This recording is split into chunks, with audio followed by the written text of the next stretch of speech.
ஆஸ்ட்ரோகிளிட்ஸ் நேயர்களுக்கு வணக்கம். நான் உங்கள் சௌகார்த்திகா சுவாமிநாதன். இன்னைக்கு நம்ம பேசிட்டு இருக்கிறது இந்த தமிழ் புத்தாண்டுல உங்களுக்கு எதிரி யார் அப்படின்றதுதான். சோ எதிரிகள்னா மறைமுக எதிரிகள். அது உங்களோட கேரக்டரா இருக்கலாம், இல்ல தனி மனிதர்களா இருக்கலாம். எந்த மாதிரி மனுஷங்களை நீங்க உங்க வாழ்க்கையில தவிர்த்துக்கிட்டீங்கன்னா வெற்றியை நோக்கி பயணிக்கலாம் அப்படின்றத இந்த நிகழ்ச்சியில பார்க்கலாம்.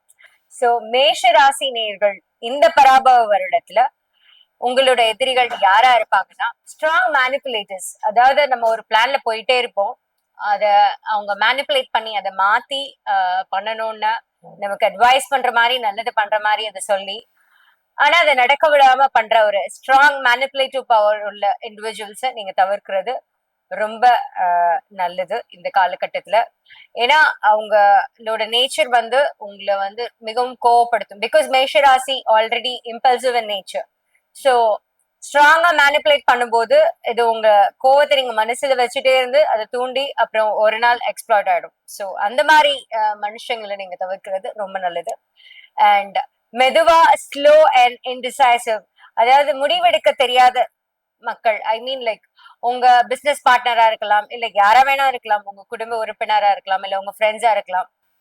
உங்களோட முக்கியமான ஒரு டெசிஷன் எடுக்கணும்னு நினைக்கும் போது அவங்க இன்டிசைசிவா இருந்து முடிவெடுக்க முடியாம போய் அது உங்களோட வளர்ச்சிய வளர விடாம பண்றதுக்கான வாய்ப்புகள் நிறைய இருக்கு.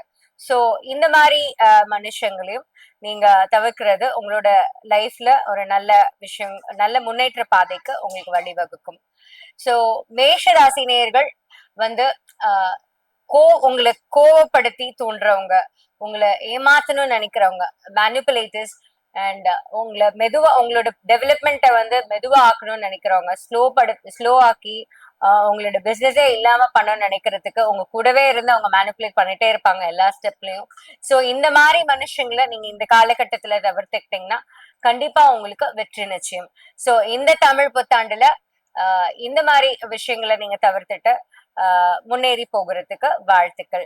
சோ மேஷராசி நேயர்கள் பரிகார ஸ்தலங்கள் எதுனா நவகிரகங்கள்ல உள்ள கேது பகவானுக்கு முடிஞ்ச அளவுக்கு அபிஷேகம் பண்றது, கோவில்ல போய் விளக்கேத்துறது ரொம்ப விசேஷமான பலன்களை கொடுக்கும்.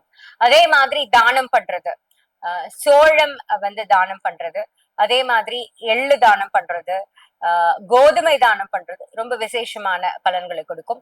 குதிரை வளர்ப்பவங்க கிட்ட வந்து அதுக்கு தேவையான பணிவிடை செய்யறது, அவங்களுக்கு தேவையானதை வாங்கி கொடுக்கறது குதிரை பாகன் கிட்ட. சோ இதெல்லாம் பண்ணா ரொம்ப விசேஷமான பலன்கள் மேஷராசி நேயர்களுக்கு கிடைக்கும். அது மட்டும் இல்லாம முருகனை வழிபடுறது, செவ்வாய்க்கிழமைகள்ல முருகனை வழிபடுறது ரொம்ப விசேஷமான பலன்களை கொடுக்கும். சென்னைக்கு மிக அருகில் உள்ள சிறுவாபுரி முருகனை வழிபடுறது இன்னும் உங்களுக்கு இருக்கிற தடங்கல்கள் எல்லாத்தையும் நிவர்த்தி செஞ்சு உங்களுக்கு ஆன வெற்றி பாதையை உங்களுக்கு காமிக்கும். சோ இந்த வருடம் முழுக்க நீங்க சுபிக்ஷமா இருப்பீங்க. வெற்றிவேல் முருகனுக்கு அரோகரா. நன்றி, வணக்கம்.